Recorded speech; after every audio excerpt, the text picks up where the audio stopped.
자녀들 공부를 시키는데 자기 삼촌 되는 분은 뭔가 하면 계속해서 자녀 교육보다는 논사고 파산하는 데 신경을 많이 썼다는 거예요. 그 시간이 경과해서 단시간 짧은 시간에 봤을 때는 그 자기 그 작은 아버지 되는 분들이 더 이렇게 재산이 축적되는 것 같고 있는데 시간이 상당히 경과한 이후에 그 자녀들의 삶은 현격하게 들렸습니다. 그 형제님이 형제간에 여러 믿는데 다 힘든 가운데서 공부를 시켰어요. 머리도 좋고 한데 공부를 시켜갖고 지금 산업체에서 지금 한 분은 이제 정년 퇴임하시고 두 분이 지금 현직의 대학에서 교수로 계셔요. 저는 그 부처님하고 그 전에 살아계실 때 복음도 전해주고 목욕탕 가서 목욕도 하고 그러면서 그 부처님은 많이 배운 분 아니에요. 그렇지만 미래를 바라보는 그런 훌륭한 분이었습니다. 지금 이 상무 대로 교회를 볼 때 미래를 위해 투자하는 교회 같아요. 꼭 우리 교회, 우리 학교 아니라도요. 여기 보니까 청년들을 위해서 투자하고 여러 가지 또 이 시대의 흐름에 따라가고 다음 주에는 그 유명한 그 찬송 가수 염평한 형님 딱 들어도 평안이 아니었을까? 염평안 그 초청해서 그런 집회를 갖는 거 좋은 일입니다. 이 시대에 이제 우리 청년들이 K-팝 부르지 마 그러기보다 그런 좋은 긍정적인 장을 만들어주고 이렇게 하면서 미래를 준비시키고 있는 이런 모습을 볼 때 광주 상무대로교회는 미래가 있다. 저는 그걸 확실히 믿고 있습니다. 저도 이제 나이가 조금 들었기 때문에 사람도 만나보고 또 이렇게 하면서 조금은 볼 수 있어요. 다는 모르지만 조금 볼 수 있는데 굉장히 미래지향적인 그런 교회라고 생각이 되고 또 이런 자리를 빌려서 특별히 또 저희 학교에 여러 가지 거리적으로도 멀고 또 해비도 들어가고 이런데도 또 믿음으로 자녀를 보내주셔서 정말 감사를 드립니다. 저희 디모데 학교는 2015년에 개학이 되어서 현재 이제 11년째 제6회 졸업생을 배출했습니다. 지금 현재 전국 35개 대학에서 재학 중인 학생들도 있고 일부 여학생들은 이미 이제 졸업을 하고 취업을 해서 가는 학생들도 있고 남학생들은 군에 갔다 와야 되기 때문에 아직까지 졸업하지는 않은 것 같아요. 이런 가운데 지금 120명에 가까운 학생들이 졸업을 했고요. 전국 40여 개 교회에서 지금 110명의 학생들이 와 있습니다. 그 중에 상당수의 장로님 자녀들도 있고 또 교파에서도 옵니다. 저희들은 이제 우리 모임에서 하는 학교지만 조금 더 이렇게 을 시켜서 이단적 성격을 띠지 않는 그런 교단에서도 복음적인 교단에서도 와서 공부할 줄 해갖고 지금 한 10여 명의 학생들이 와서 복음을 듣고 또 그 부모님에게도 복음이 전파되는 그러한 역사들을 일으키고 있습니다. 교사들은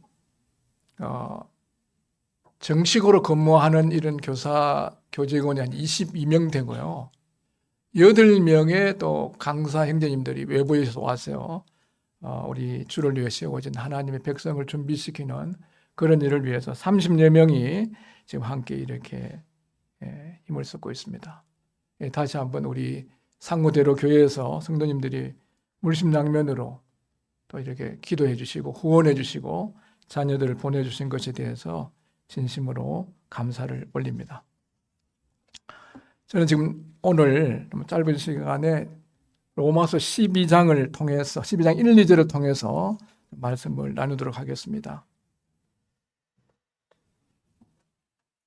로마서 12장 1절과 2절을 우리 같이 한번 읽겠습니다. 로마서 12장 1절과 2절입니다.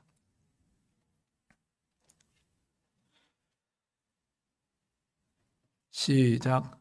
그러므로 형제들아 내가 하나님의 모든 자비하심으로 너희를 권하노니 너희 몸을 하나님이 기뻐하시는 거룩한 산 제물로 드리라. 이는 너희가 드릴 영적 예배니라. 너희는 이 세대를 본받지 말고 오직 마음을 새롭게 함으로 변화를 받아 하나님의 선하시고 기뻐하시고 온전하신 뜻이 무엇인지 분별하도록 하라. 예. 잘 아시는 대로 로마서는 아주 우리 이 신앙 생활에서 중요한 이런 부분을 갖고 있습니다. 1장에서 16장으로 이렇게 구성이 되어 있는데 크게 두 부분을 나누면은 1장에서 11장까지는 어떻게 인간이 하나님 앞에 의롭다함을 얻을 수 있느냐 이 문제를 다루고, 그 다음에 이 12장부터 16장까지는 우리의 이 주홍같이 붉은 죄, 또 이 먹과 같이 검은 죄, 이 죄를 아무리 애쓰고 힘써도 공같이 부러지고 비둘기같이 설피운다 할지라도 해결할 수 없는 이 죄와 죽음의 문제를 하나님 아들 예수 그리스도께서 우리가 아직 죄인 되었을 때, 연약할 때, 경건치 못한 저희들을 위해서 십자가 위에서 대속의 사역을 이루어 주심으로 말미암아 우리가 믿음으로 하나님 앞에서 옳다 여김을 얻게 하신 거예요. 이거 의롭다함 받는 거죠. 이 로마서의 아주 키워드라 그러면은 의입니다. 의. 어떻게 모든 사람이 죄를 범하여 하나님의 영광에 이를 수 없고 의인이 없으면 하나도 없다고 했습니다. 또 한 사람으로 말미암아 죄가 세상에 들어오고 죄로 말미암아 모든 인류에게 죽음과 이 파멸이 오게 됐는데, 이러한 문제를 어떻게 해결할 수 있겠어요? 예수 그리스도께서 십자가 위에서 우리를 위해서 저주와 형벌을 받으시고 이제 죽은 자 가운데서 부활하심으로 사망을 패하시고 생명과 썩지 않은 이런 것을 드러내 주신 거예요. 우리 이런 사실들을 믿어서 하나님의 자녀가 된 거지 않습니까? 이런 우리들이 어떻게 살아야 될 거냐? 신앙은 교리적인 부분이 먼저 와야 되고 견고해야 됩니다. 그리고 여기서 끝나는 게 아니고 또 실천적인 이러한 두 부위가 잘 조화를 이루게 될 때 우리는 신앙 생활이라고 할 수 있습니다. 신앙 생활. 신앙은 믿을 신 우르르 볼 앙, 믿고 바라보는 거예요. 우리가 받아야 될 저주와 형벌을 하나님 아들 예수 그리스도께서 저렇게 십자가에 달려서 우리의 과거의 죄, 현재의 죄, 미래의 죄까지 그 십자가에 흘리신 보혈로 다 사해 주시고 죽은 자에서 부활하셨기 때문에 그분을 예수 그리스도로 믿는 순간에 회개하고 자기 죄를 회개하고 믿는 순간에 어떠한 조건도 없이 제사함을 받고 하나님으로부터 옳다 그르게 받고 우리는 하나님의 자녀의 건설을 누리고 있습니다. 그럼 금방 천국에 가면 좋죠. 어떤 분이 집회에 갔습니다. 천국 가고 싶은 사람 손들어 그러니까 다 들었어요. 당장 가고 싶은 사람 손들어 그러니까 아무도 안 드는 거예요. 우리가 천국 가고 싶죠. 당장 가고 싶어요? 좋으신 믿음 갖고 계세요. 저도 좀 당장 가고 싶어요. 어떤 정말 그래요. 그리고 우리는 사명이 다하는 그날까지 하나님께서 이 땅에 우리를 남겨두신 거예요. 아무리 죽고 싶어도 또 병들어도 사명이 끝나지 않거든요. 죽지 않습니다. 그 사명이 끝날 때는 더 살고 싶어도 하나님 부르시면 가야 되는 거예요. 이러한 지금 우리는 굉장히 중요한 위치에 있는 거예요. 여기서 성경에서 읽다가 보면 그러므로 할 때는요. 지금 내용이 전환되고 있습니다.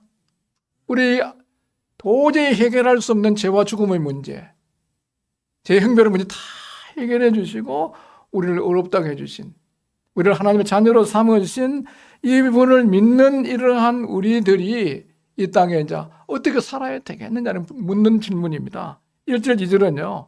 이 16장 전체 실천적인 부위를 이야기하면서 아주 중요한 부분을 다루고 있는데요.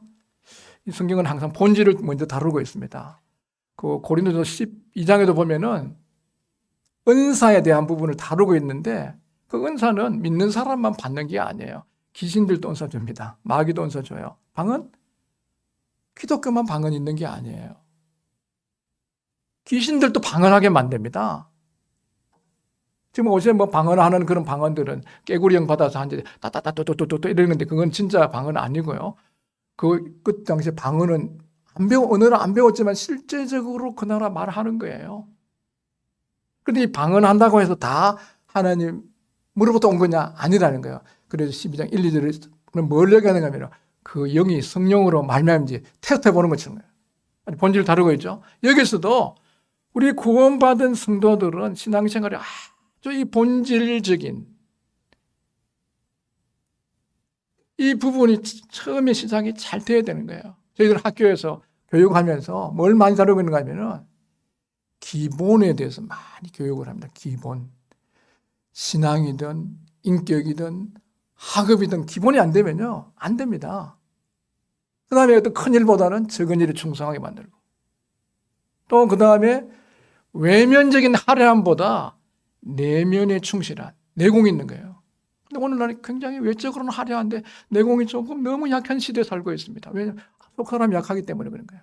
이런 면에서 기본과 적은 일에 충실하고 하고 내공을 쌓게 하는 이거 본질적인 거죠. 또 신앙에서 우리가 구원받고 살아가면서 중요한 이 첫 번째 부분에서 사도 바울은 권합니다. 그러므로 하나님의 모든 자비하심으로 너희를 권하노니 너희 몸을 하나님이 기뻐하시는 거룩한 산제물로 드리라. 이는 너희가 드릴 영적 예배라.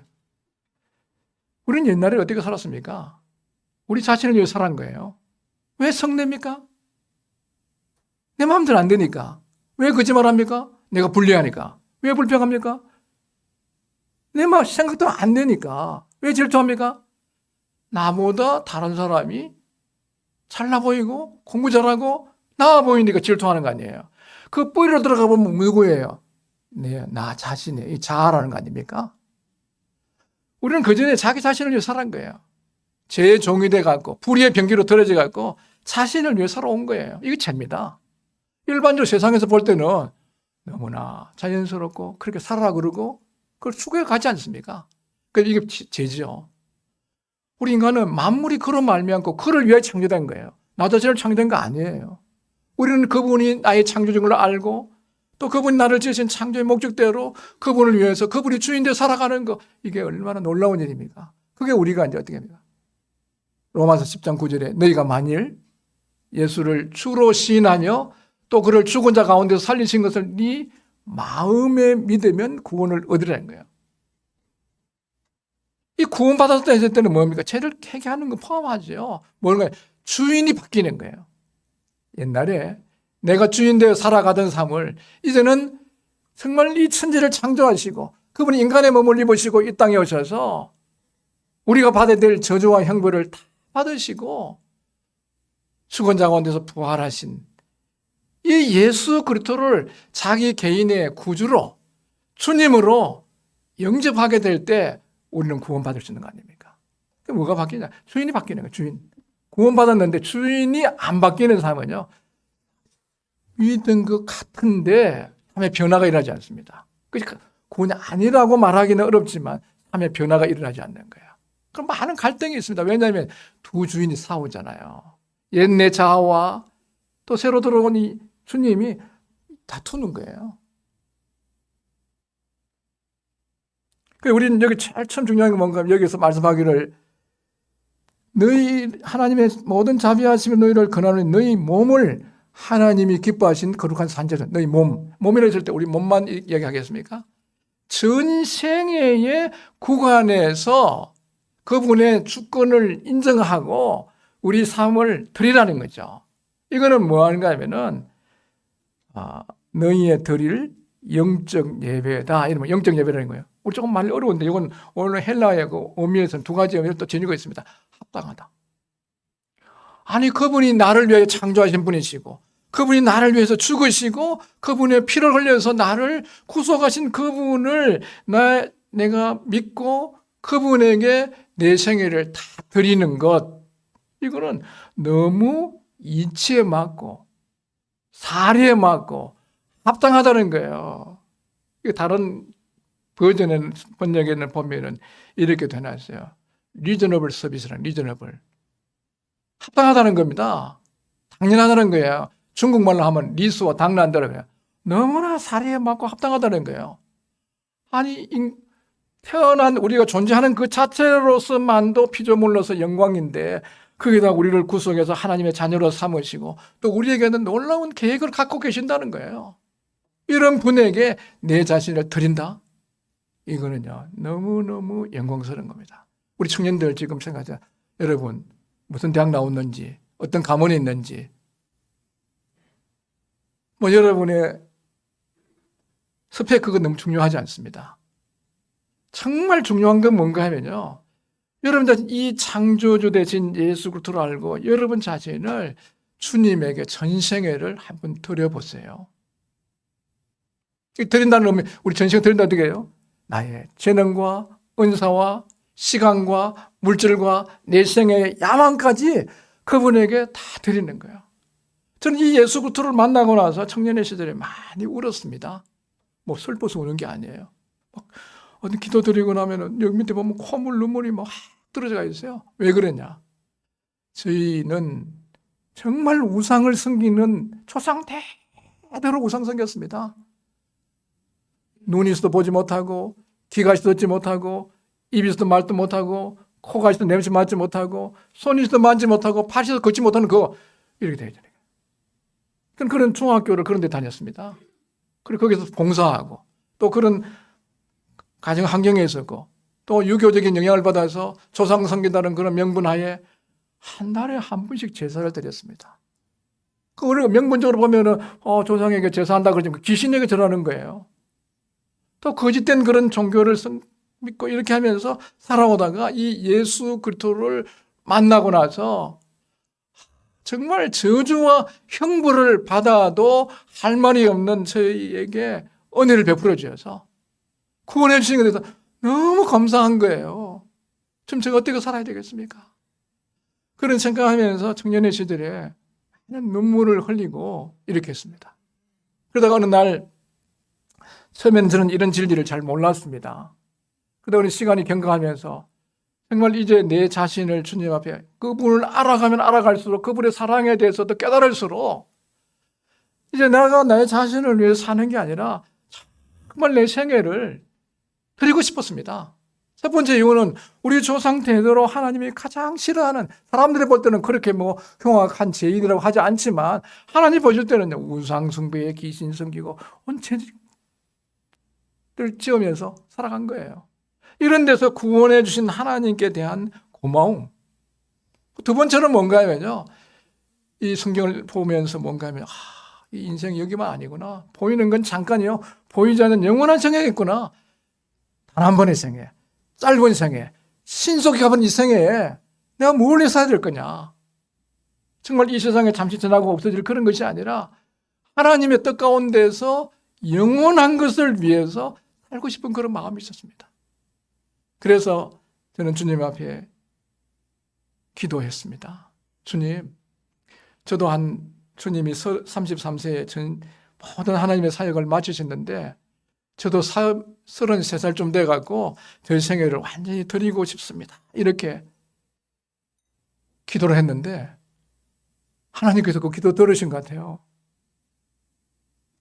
그러면서 하나님께서 그 기도를 들으시고 저의 길에 저는 살아가면서 저희가 근무했던 데가 한 2,500명 되는 그 큰 대기업입니다. 거기서 제가 일을 하고 있었는데 나름대로의 인정도 받고 또 뭐 상도 받고 뭐 이렇게 왔는데 저는 그게 만족스럽지 못한 겁니다. 집도 주고 또 다른 사람도 봉급도 주겠지만 그게 만족되질 않아요. 왜?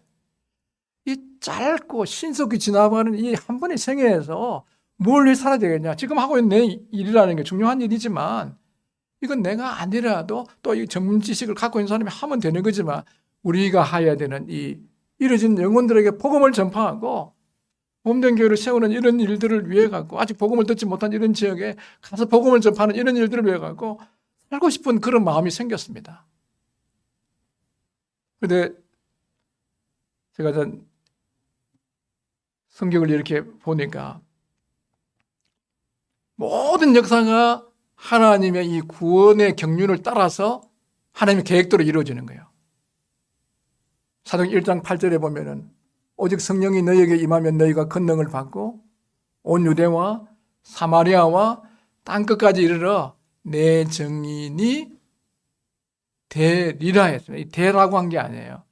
계획이라는 것은 우리 인간이 어떤 연약함도 있고 이러하지만 하나님께서 그 계획을 이루신다는 하나님의 의지가 거기에 포함되어 있는 거예요. 이 복음을 보십시오. 그 예루살렘에 오순절에 성령이 임하고 나서 그 두려워하던 제자들이 아주 담대해져 갖고 나가서 너희들이 십자가 못 박아 죽인 그 예수가 하나님 아들 그리스도고 우리가 조상들이 기다리던 메시아다. 그분이 우리를 위해서 십자가에 죽으셨다. 부활했다고 증거할 때 수만 명이 회개하고 돌아온 겁니다. 그 예루살렘 교회가 부흥된 거죠. 그때 지금 성경학자들은 한 5만 명 되지 않냐 이렇게 보고 있는데 그 정확한 숫자로 모르지만 그렇게 추측하고 있습니다. 그런데 그 교회가 안 나가요. 유대인들도 유대인의 하나님, 믿는 성도들도 유대인의 구세죠. 아주 유대적 사고가 강하게 있는 거죠. 그런데 그게 어떻게 서대반의 순교, 그 예루살렘 교회에 피박이 오면서 살려고 도망간 거예요. 사도행 8장에 보면 흩어진 자들이 사마리아와 베니게와 안디옥까지 이르러서 복음을 전했다는 거예요. 그리고 안디옥 교회는 무명의 사람들에서 복음이 정해져서 세워진 겁니다. 그 안디옥 교회는 교회가 세워졌을 때 거기에 아주 훌륭한 교사들 5명이 있었습니다. 대표적으로 바나바와 바울도 있었던 거죠. 주를 섬겨 간절히 기도하는데 성령이 둘을 따로 세우라 해갖고 그 안디옥 교회를 통해서 세계 선거의 시작이 된 거 아닙니까? 그리고 이 소아시아로 복음을 전하라 그럴 때 성령님께서 예수님이 허락지 않아갖고 그 마게디아 유럽으로 가게 만드는 거예요. 빌립보 교회가 세워지고 그러면서 스페인까지 복음이 전파되고 또 로마의 복음이 된 거예요. 이렇게 하면서 이 역사에서 계속해서 복음은 어디로 갑니까? 서진합니다. 예루살렘에서 안디옥에서 빌립보로 유럽으로 잉글랜드로 아메리카로 아메리카에서 아시아로 와서 이 복음이 지금 어디로 서진한다. 이 한국에서 서쪽이 어디입니까? 중국이에요. 저는 80년대 말에 이런 마음을 가졌습니다. 분명히 중국 저 대륙에도 문이 열린다. 근데 우리 수교가 안 됐으면 중공이라 했지 않습니까? 중국 사람 만나면 눈이 빨간 줄 알았지 않습니까? 에? 중공, 주교 장막에 이렇게 그려진 거죠. 근데 거기에 문이 열린다 얘기했을 때 많은 주변의 사람들은 저를 좀 이상하게 봤습니다. 아니, 우리 수교도 안 돼가 있고 공천주의가인데 어떻게 열리냐 이제 그걸 아무리 모택동이고 누군가가 아무리 막으려고 해도 봄이 오는 걸 막을 수 없는 것처럼 하나님의 경륜을 막을 수 없다. 문이 열린다. 저는 그러고 나서 사표를 썼습니다. 사표 사용은 뭔가 하면은 중국 선교를 위한 전초기지 확보. 제가 아직까지 그런 사표는 없을까요? 그때는 왜 그렇게 하는가 하면은 들어가려고 그러면은 그냥 못 들어가요. 사업체를 갖고 들어가야 되기 때문에. 제가 그렇게 하기 위해서 사표를 쓰고 경기도 금단에 와서 1년 동안 사업했습니다. 그래가지고 그 사업체를 가지고 들어가려 했는데, 이 사업한다는 게 쉬운 일이 아니에요. 사업하는 분들을 위해서 많이 기도해 주세요. 일요일 참석하는 게 쉽지 않습니다. 너무 많이 일이 들어오는 거예요. 그럼 막 계속 이런데 제가 거짓말을 너무 많이 했습니다. 그때 있으면서 빨리 납품해야 되는데 물건이 너무 많이 있으니까 전화 옵니다. 지금 다 됐냐 물으면 지금 다 됐다고 곧 가능하다 그러는데 실제로 아직 물건도 걸지도 못했어요. 그게. 그래가지고 너무 쫓기고 일요일 또 예배 들어오면요. 정말 주님이 오늘처럼 묵상해야 되는데 기계 소리가 왱왱왱 들리면서 그거 지금 바이어가 지금 오다낸 그거 빨리 해줘야 되는데 이래가지고 저는 정말 이런 신앙의 모토를 갖고 있습니다. 신앙에 실패하면 모든 건 실패한다. 이런 신앙의 모토를 가지고 했는데 자기 돈이 투자되고 사업을 하니까 그게 쉽지 않더라고요. 그렇게 하면서 어느 날 출근을 했는데 점잖은 분이 우리 거기서 오더를 주는 분이 이제 수출하는 분인데 우리 전체 총 수출 우리 그 지출에 총 생산 그 금액의 한 3분의 1을 갖다가 주는 분이에요. 그러니까 제가 참 그분이 이제 우리 주인처럼 보이잖아요. 물건 안 주면 다른 데 줘보면 안 되잖아요. 그래 보이기 때문에 일요일 가면 안 되는데 이날 같으면 다 끊어가고 일요일 날 그건 안 됩니다. 우리 예배 드려야 됩니다. 이렇게 얘기해야 되는데 그것만 막 해주고 가야지 이런 그 마음이 들었어요. 그래서 막 잘 해줬습니다. 해줬는데 이상하게 그분이 막 저를 안 좋게 만드는 싸움이 붙었어요. 아마 그때 성도님들 저를 그 상황을 보셨으면 실족하는 분이 저렇게 잘 안 보셨습니다. 그분도 점잖은 분이에요. 저도 사오 얼굴 보니까 사오는 사람 같이 보이진 않죠. 막 둘이 싸움 붙은 거예요. 딱 그때 뭘 생각하는가 하면은, 하나님이 발람처럼 내가 눈이 어두워지니까 그 사람 때문에 치는 거로 보였어요. 그 상황에서 사실 교회 갈 수 있는 그런 마음이 아니에요. 싸움하고 교회 가본다는 게 힘듭니다, 그거요. 그래도 제가 깨달은 게 뭔가 하면 청년 시절에 구원받고 나서 문제 생기면 막 교회 안 나가고 이불 덮으시고 이러다 보니까 한 주 동안 그 뭐 해결되는 게 아니고 참 문제 속에 더 빠지더라고요. 근데 문제가 있더라도 교회 나가서 자백하고 예배드리고 말씀 들으면서 저 신앙이 확 회복되는 거 많이 경험했거든요. 이 상태도 가야 돼. 그래갖고 교회 갔습니다. 교회 가서 이제 잘못한 것도 어떤 간에 그분하고 트러블을 일으켰으니까 자백하고 이러면서 있는 중에 그 산에 계신 두 팀이 와서 저에게 이야기를 했습니다. 형제, 지금 어느 때인데 이 사업만 하고 있느냐? 빨리 부산에 와서 목회하고 그 교회 개척하자는 거예요. 저는 그 이야기를 딱 들으면서 어떤 생각이 드는가 하면은, 한 팀 이야기하면은 조금 그럴 수 있는데 두 팀 이야기할 때는요, 어떤 겉면에도 두 번 이야기할 때는 그게 있는 거예요. 그래서 바로도 꿈을 두 번 겹쳤겠지 않습니까? 이럴 때 이제 가는 거예요. 저 그거 들으면서, 그리스도인의 삶이라는 게 너무 중요한데, 우리가 하나님 뜻 가운데서 있어야 될 그곳이 있게 됐을 때, 우리로 인해서 복도 받지만, 우리가 그 잘못된 위치에 가게 될 때, 하나님 뜻을 거스러 가게 될 때, 그 다른 사람까지 피해를 줄 수 있다는 게 저 개인의 믿음이에요. 그 요셉 같은 경우에는 팔려갖고 보디바리 집에 갔는데, 요셉으로 인해서 보디바리 집에 은혜가 하나님 함께 했지 않습니까? 그런데 요나 같은 경우에는 니느웨에 가서 복음을 전하라 그러니까 아주 일본과 우리와 같은 그런 관계예요. 아주 괴롭히고 한 그런 게 안 가고 싶지 않는 거죠. 그래 피해갖고 어디로 갔습니까?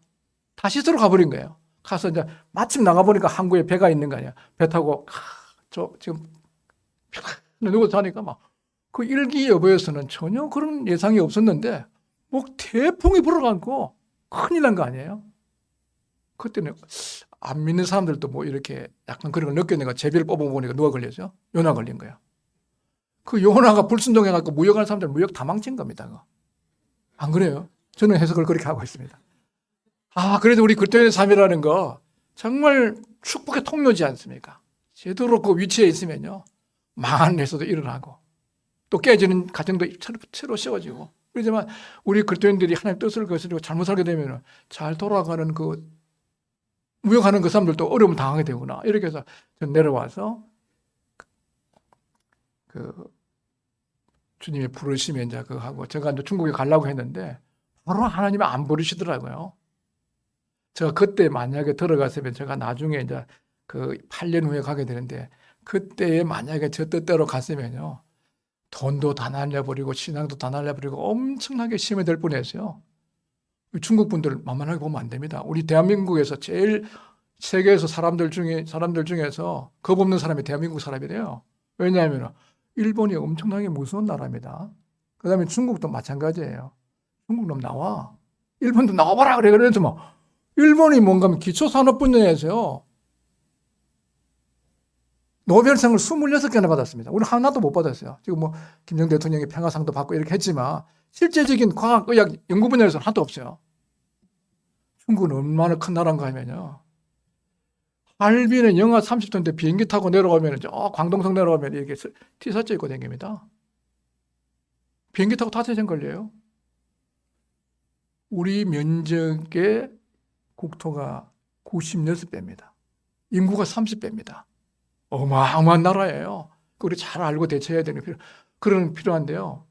우리 민족들은 좀 그런 아주 하나님을 믿으니까 겁나지는 않는 것 같아요. 용기 있는 것 같은데 제가 좀 이야기하다 옆으로 좀 갔네요. 예. 그런 훈련을 시켜서 제가 이제 중국에 1996년도에 이렇게 가게 됐습니다. 가면서 제가 느낀 게 하나님은 서두르지 않으시지만은 우리 기도를 들으시고 이렇게 응답하셔서 복음을 전할 수 있는 그런 기회를 주시는 거예요. 저는 정말 그런 선교사를 하고 목회를 하고 또 교장을 할 만한 그런 좋은 가문도 아니고 그렇게 사람들이 뭐 인류 대학도 아니고 그렇게 머리가 비상한 사람도 아니에요. 그럼 한 가지 뭐 하는가 하면 저는 제 생애에 이 예수님을 알고 나갔고 경쟁자가 있으면 안 된다. 정말 이분이 너무 고맙고 감사하기 때문에 내 생애에 정말 나는 이분에게 드리고 싶다. 이분을 위해서 살고 싶다. 이분을 위해서 죽고 싶다. 이런 마음들이 있어가지고 저는 매일의 삶 속에서 지금 구원받은 지가 약 50년째 됐습니다. 약 50년. 49년 됐는데요. 약 49년째입니다. 50년 들고 있는데 깨달은 게 뭔가 하면 아침마다 최소 30분에서 1시간 이상을 큐티하는 습관이 있습니다. 그거 안 하면 안 돼요. 밥 안 먹어도 그건 해야 돼요. 그러면서 이 주님을 내 주인으로 모시고 살아가는 거예요. 정말 이분 주인이신다는 거예요. 우리가 주님, 예수님 나의 주. Jesus is my Lord. 예수서 워더주. 우리가 애들한테 좀 영어로도 하고 한국말도 해요. 중국말도 하고 이렇게 하는데 정말 주라고 하는 게 무슨 말인가요? 주님이라 하실 때 직위적으로 그분은 베드로가 고백한 것처럼 너는 나를 누구라 했을 때 저는 살아계신 하나님 아들 그리스도라는 그런 고백을 하는 것이 우리가 주라고 했을 때 첫 번째로 포함되는 거예요. 두 번째는 뭡니까? 두 번째는 뭔가 하면 그분이 주인이시기 때문에 명령권을 갖고 계신 거예요. 주인이 오라 그러면 오고 가라면 가지 않습니까? 그 주인은 명령권이 있는 거예요. 그리고 이 성경에 나오는 이 말씀에 있을 때 우리 이 성경은요 수천 년에 걸쳐 갖고 많은 도전을 받은 거예요. 이건 검증됐습니다. 역사적으로, 과학적으로 검증되기 때문에 순종하면 됩니다. 전 처음에는 이 말씀 어떤 말씀 대할 때 그 말씀은 내 생각이 안 맞는데 내 뜻대로 한 거예요. 그러면서 제가 이 성경이 사실이라는 걸 많이 증명했어요. 왜? 불순종하면서 회비를 지불하고 그렇게 한 거예요. 체험은 회비가 비쌉니다. 직접 해보면 되지만 너무 체험하지 마세요. 회비가 너무 비싼 거예요. 그러니 우리 주님이 이렇게 말씀하신 거 우리를 정말 우리를 위해 자기 자신을 주시고 우리가 잘 되기를 바라시고 행복하기를 원하시는 거예요. 도적이 오는 것은 왜 왔습니까? 도둑질하고 죽이고 멸망시키러 온 거예요. 그러니까 내가 온 것은 양으로 하여금 생명으로 풍성한 삶을 주시기 오신 거예요. 이러한 좋은 주님이시기 때문에 우리는 그분을 정말 주님을 모시고 주님을 대우하는 거예요. 세 번째 우리가 주님으로 인정할 때 어떤가 하면요. 소유권 인정해요. 소유권. 나의 재능, 은사, 몸, 시간, 물질, 내가 속한 모든 것들이 그분의 것이라는 걸 인정하는 거예요. 우리는 우리 거 아니에요. 그 고린도 교회가 왜 문제 생겼습니까? 이 원사들 따위 생겼거든요. 그러면서 사도 바울이 뭐랍니까? 너희에게 있는 것 중에서 받지 않은 게 뭐냐? 받은 적 왜 자랑하냐는 거예요. 다 받은 거예요. 어떤 분은 물질을 주셨고, 어떤 분은 재능을 주셨고, 어떤 분은 또 특별한 가르치는 복음 전환 이런 다 줬는데 그게 누구 거예요? 자기가 아니에요. 사도 바울도 지금 사도들 중에서는 정말 많은 교회를 개척하고 했지만 그만한 게 없었습니다. 왜? 우리는 찬송 많이 보처럼 모든 것이 은혜라는 거예요. 나의 나된 것이 하나님의 은혜라는 거예요. 그래서 우리는 이 주님의 직위를 인정하고 명령권을 인정하고 소유권을 인정하는 이런 삶이 우리의 몸을 드리는 하나님 기뻐하시는 드리는 거예요. 산재물 드리는 산재물. 구약은 죽은 재물이지만 산재물이죠. 살아있는 거. 이거는 뭔가 하면 리빙. 살아있는 리빙. 이런 전생의 구간에서 과거까지 내가 과거 신앙 또 그 좋은 거예요. 또 현재도 계속적으로 살아있는 전생의 구간에서 이런 내 자신을 드리는 거 이건 너무나 하나님 보시기에 살리에 맞는 이치에 맞는 합당한 이걸 갖다 영적 예배라는 거예요. 우리가 일요일날 만찬 예배 드리는 거 아주 중요합니다. 초대교 성도들도 안식 후 첫날 주의 첫날에 모여서 예배를 드렸습니다. 그러면 이 6일 동안 우리 세상에 나가는 거예요. 이 그리스도인들은요. 멸망받을 세상에서 불러낸 겁니다. 불러낸 무리들을 우리는 에클레시아 교회라 하지 않습니까? 그래갖고 여기만 모여 있습니까? 아니요. 또 이중 보내진 겁니다. 콜링을 해갖고 미션을 갖고 다시 나간 거예요. 이 우린 이중적 책임. 불러 모아갖고 다시 이제 이 주님이 우리에게 사명을 주셔갖고 세상에 나가서 복음을 예수 그리스도를 증거하고 또 세상을 섬기는 빛과 소금의 직분을 감당해야 되는 이런 가운데 있는 거예요. 그렇기 때문에 우리는 중세시대 때 수도사설처럼 세상은 다 타락되고 잘못되기 때문에 우리는 세상 산속에서 있어야 돼, 기도하고 묵상해야 돼, 이런 것만 하는 게 아니에요. 세상에 나가서 그 세상을 빛으로서 소금으로서 그리스도를 증거하는 이런 삶들을 살아야 되는데 굉장히 주의해야 될 게 뭐냐면요, 배가 강이든지 물 위에 있습니다. 어떤 것을 그 업무를 수행하기 위해 갖고 배에 짐을 실어서 가고 있는데 배는 물 위에 있지만 물에 속해 있지는 않아요. 우리 그리스도인들도 이 세상 속에 살아가지만 세상에 속한 사람이 아니지 않습니까? 그러니까 여기서 뭐라고 해서 너희는 이 세대를 본받지 말라는 거예요. 우리는 이 세상 속에 살고 있지만 소명, 콜링을 받아갖고 미션을 가지고 나가서 살고 있지만 세상에 순응해버리는 이렇게 돼서는 안 된다는 거예요. 그러니까 우리가 살면서요, 아주 주님 앞에서 드림받는, 먼저 드리고 우리 청년들 지금 주님 앞에 다시 드려보세요. 놀랍게 서실 겁니다. 그리고 뭔가 이 세대의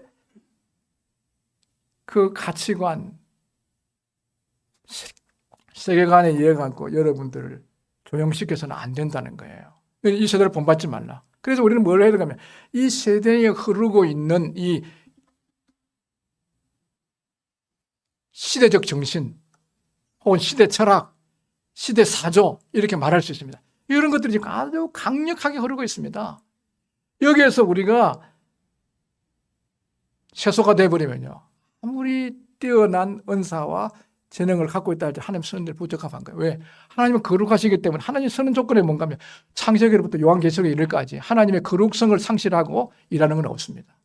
그리고 여기도 돌려보면 너희 몸을 하나님이 기뻐하시는 거룩한 산지다. 거룩한 산지잖아요. 이 거룩은 대단히 중요한 겁니다. 우리 스스로 거룩을 얻을 수 있습니까? 안 됩니다. 그때 몸을 단번에 들이심으로 말하면 우리가 거룩함을 얻은 거예요. 신분적 거룩을 얻은 거예요. 또 우리는 살아가면서 우리의 실제적인 삶 속에서 거룩하게 살아야 되는 겁니다. 이건 실제적 거룩이죠. 모든 불의와 불법으로부터 자신을 깨끗이 해야 되는 거예요. 이것은 우리가 주님 앞에 서임받기 위해서도 그렇고 또 선한 간증을 위해서도 그렇고 우리의 행복을 위해서도 그렇고 또 우리는 지금 어느 시대에 살고 있습니까? 말세 지말에 살고 있습니다. 말세 지말. 어떤 분은 그러죠.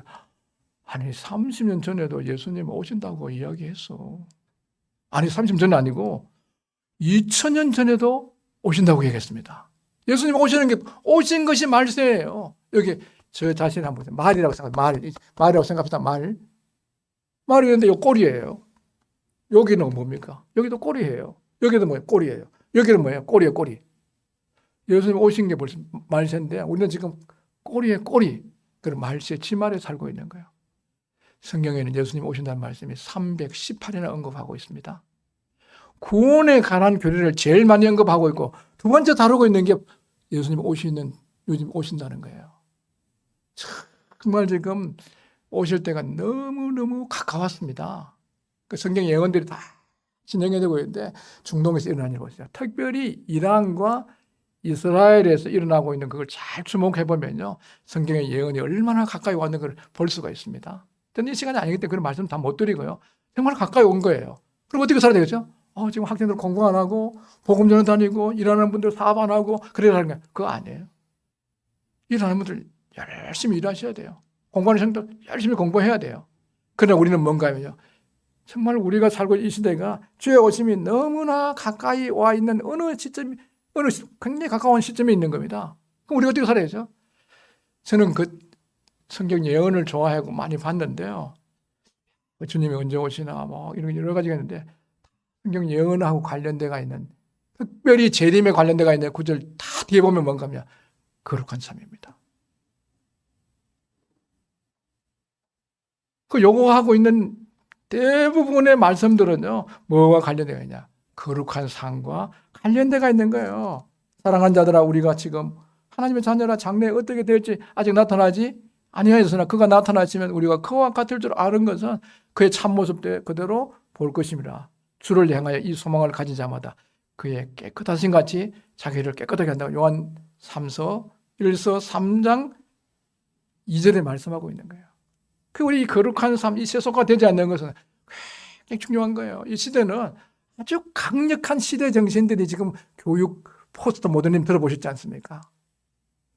이런 여러 가지 정치, 경제, 사회, 교육, 종교, 예술 모든 분야에 이게 막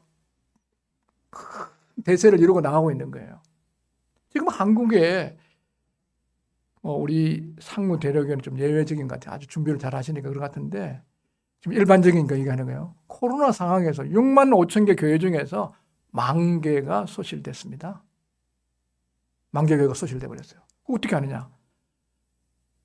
그 헌금하고 나면은 연말 정산한다고 뭐 떼는 게 있죠. 그 뭐라 그래요? 기부금 영수 뜨는 게 있잖아요. 그게 만 교회가 없어져가 떼가지를 않는 겁니다. 그래서 지금 고등학교까지 잘 교회를 나가다가 대학 들어가갖고 얼마나 안 나오냐. 지금 대학 안에 지금 우리 한국 대학 안에 몇 프로 되느냐. 믿는 3%입니다. 3%. 선교학에서는 5% 미만 되면 선교제입니다. 이미 한국 대학은 그런 정도로 와 있다는 겁니다. 이런 것이 굉장히 빠른 속도로 세소가 되고 있습니다.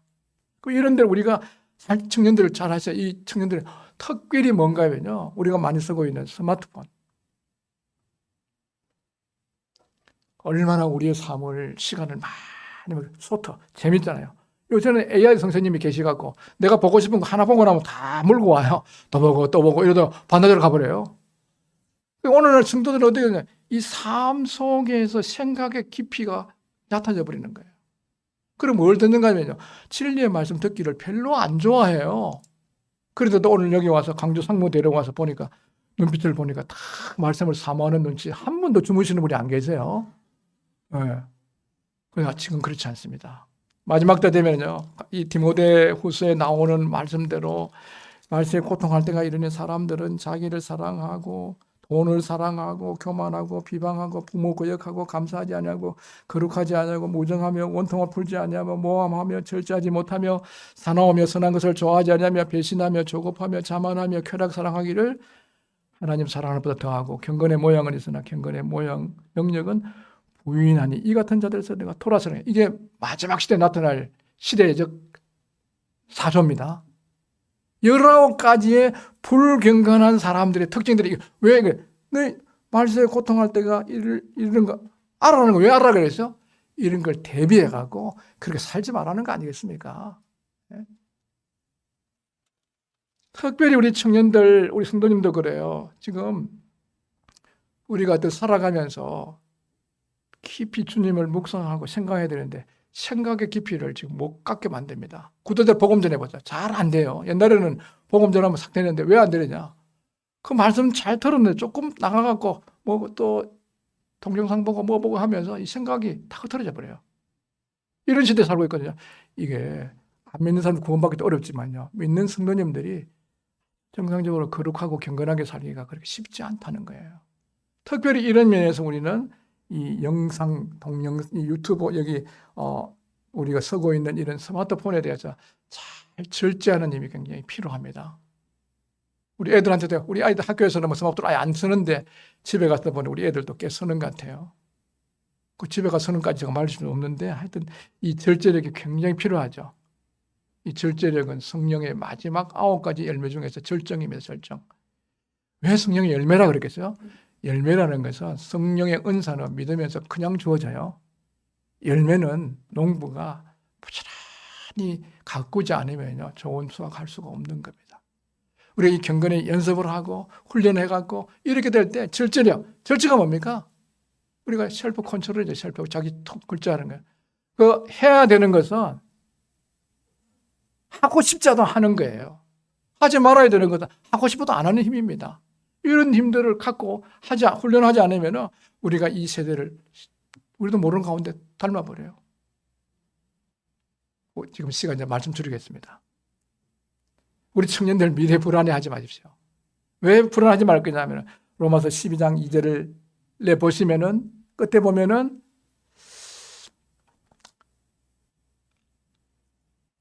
2절을 제가 이렇게 했습니다. 너희는 이 세대를 본받지 말고 오직 마음을 새롭게 함으로 변화를 받아 하나님의 선하시고 기뻐하시고 온전한 뜻이 무엇인지 분별하는 거예요. 하나님께서 우리에게 대한 선하신 계획이 있는 거예요. 선하신 계획.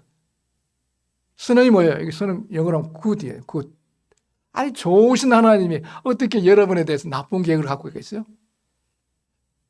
옛날에 믿지 않을 때 뭔가 하면 사주팔다 뭐 자축이 묘진사 오미진유 수rek해서 뭐 오늘 내년에 정월달을 조심하라고 7, 8월에 물 조심하라 그러고 살자가 뭐 팔자가 무슨 살이 껴야 돼. 그 다 거짓말입니다. 마귀들이 쓰는 거예요. 믿지 마세요. 그 안 믿을 때는 그걸 따라갈 수밖에 없는데 믿고 나면 그동안에 새로운 피조물이에요. 선하신 하나님이 절대로 우리에게 대해 나쁜 계획을 안 갖고 계시는 거예요. 좋은 사람만 되면 좋은 사람이 나쁜 사람이면 그건 나쁜 사람이죠. 정말 선하신 그분이 우리에게 대한 좋은 계획을 갖고 계세요. 그 계획은 어떤 계획이에요? 기뻐하신, 하나님 기뻐하시는 거예요. 하나님만 기뻐하시고 나는 안 기쁘면 돼요? 그건 아니야. 하나님도 기뻐하고 나도 기뻐할 수 있는 계획이 있는 거예요. 그 어떤 거예요? 온전하신 계획이 있는 거예요. 이거 퍼펙트하자 그러잖아요. 이런 계획을 우리 생에 갖고 있습니다. 에베소 2장 8절에 보면은 너희가 그 은혜를 인하여 믿음으로 하면 구원을 얻는다니 이것이 너희에게서 난 것이 아니요 하나님의 선물이라 행해서 난 것이 아니니 이는 누구든지 자랑하지 못하게라. 다 우리 복음 잘 씁니다. 거기서 끝나는 게 아니고 2장 10절에 들어가면은 우리는 그가 만드신 바라 또 예수 안에서 선한 일을 위하여 지으심을 받은 자이니 이 일은 하나님이 전에 예비하사 우리로 그 가운데서 행하게 하는 하나님께서 우리 각자에게 놀라운 계획을 갖고 계신 겁니다. 그 계획이 어때요? 선하시고 기뻐하시고 온전한 그런 계획을 갖고 계신다는 거예요. 우리가 존재하기 전에 시편 139편에 보면요. 우리 육체가 조금 체질이 형성되기 전에 다 보신 거예요. 우리에 대한 계획을 갖고 계세요. 그 첫깨낫게 창세 전에 우리를 예정하시고 택했기 때문에 구원받은 거예요.